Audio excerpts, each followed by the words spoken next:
Hi everyone, this is Adam from Brighton and Hove Guitar Lessons, and in today's video we'll be looking at Papa Roach's new single, Not the Only One, from their new album, Who Do You Trust? As with a lot of Papa Roach's music, this song uses drop D tuning.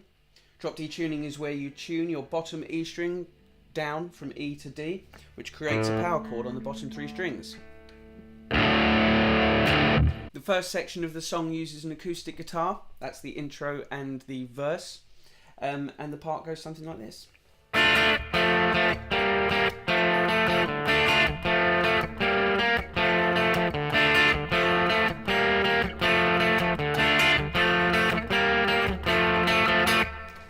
Okay, so that's an open position D minor chord using the top four strings, pick starting at the D string upwards. The next chord is an F dyad, which is a two-note chord.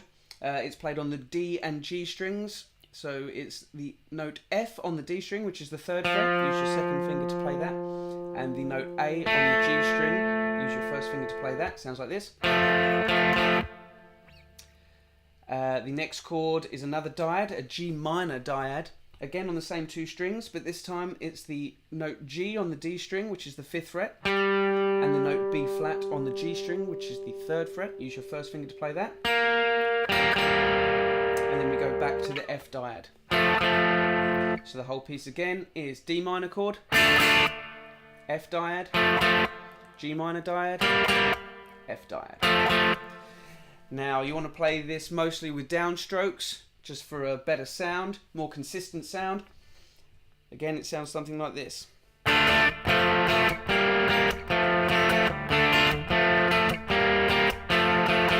And you'll notice I put little percussive clicks between a lot of the chord changes. That helps give the playing a bit of momentum.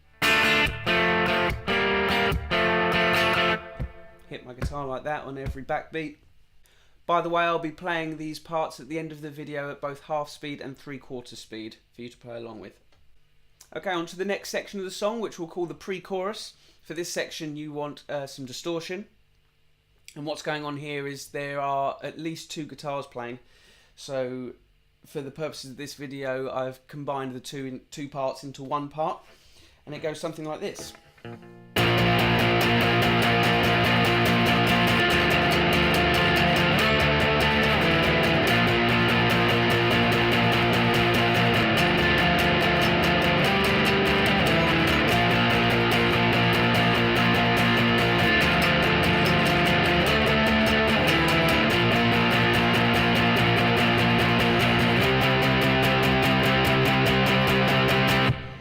So, what's going on there is you're alternating back and forth between the chords B flat and D minor. And if you were to do it with two guitarists, one guitarist would probably handle the B flat power chord, which we were talking about earlier. If you're in drop D, it's just a simple bar across the bottom three strings.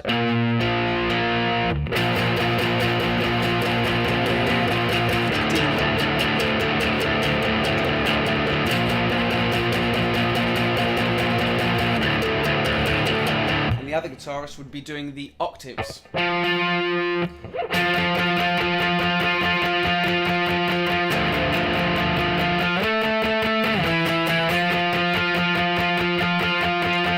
as you can see, if we put the two parts together, it sounds like this.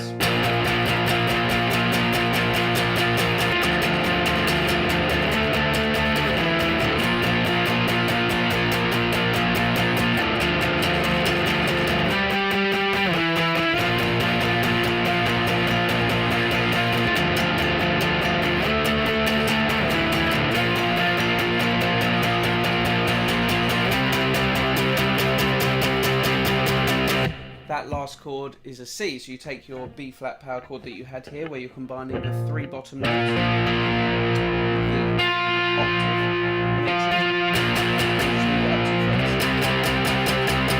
octave, and then I think it's a synthesizer, but we'll say a guitar does it. In that little space they leave just before the chorus, one high note goes, and then it slams into the riff, which we'll go into now. So in this chorus section, I believe in the studio they're doing some kind of digital trickery to achieve that whammy dive bomb effect that they use, it sounds like they hit that low D power chord and then there's a whammy drop, which you can only do if you've got a whammy pedal or a whammy bar with ideally a locking Floyd Rose system. But so instead, because most people don't have that, what we'll do is we'll move that power chord that he drops up an octave. So we'll do this instead to do a similar effect. And the riff is this.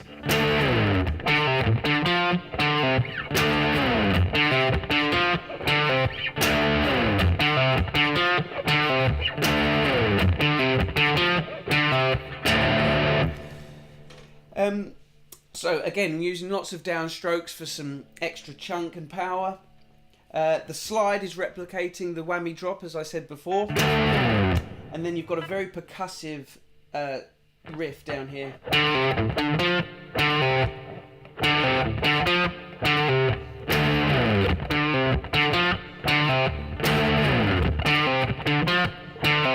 So those notes are on the A string, D, C, and a very brief A, and then D again, F on the D string, and then D, C on the A string. So again.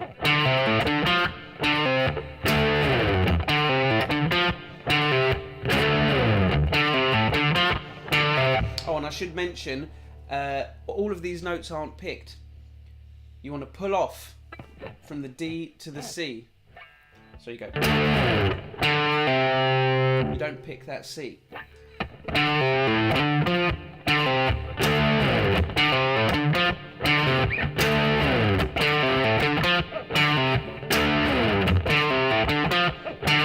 that, of course, makes the other notes that you do pick pop. After that chorus, it's the first time that the band play what we'll refer to as the slams. It's where, again on record, they're using that digital trickery to do the whammy drop. But we can't do that here. A lot of you guys at home can't do that either, so what we'll do again is the slide. Okay, and then after a couple of times playing that, this is after the second chorus now, they make a really disgusting noise. And what they're doing there is they're doing those slams, but they're, instead of having the perfect fifth in the power chord, which is an A, they change that A to a G sharp or A flat, giving us this sound.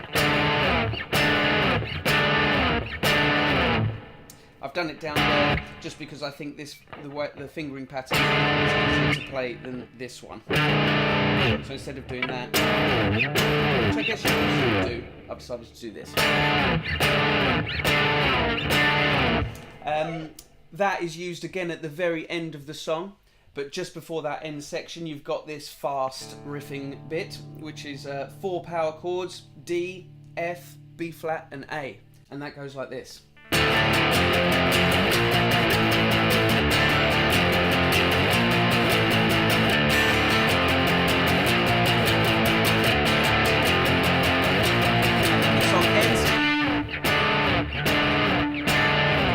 With those disgusting flat 5 power chords again.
Okay, that about wraps it up for that video. If you have any questions, please ask them in the comments below.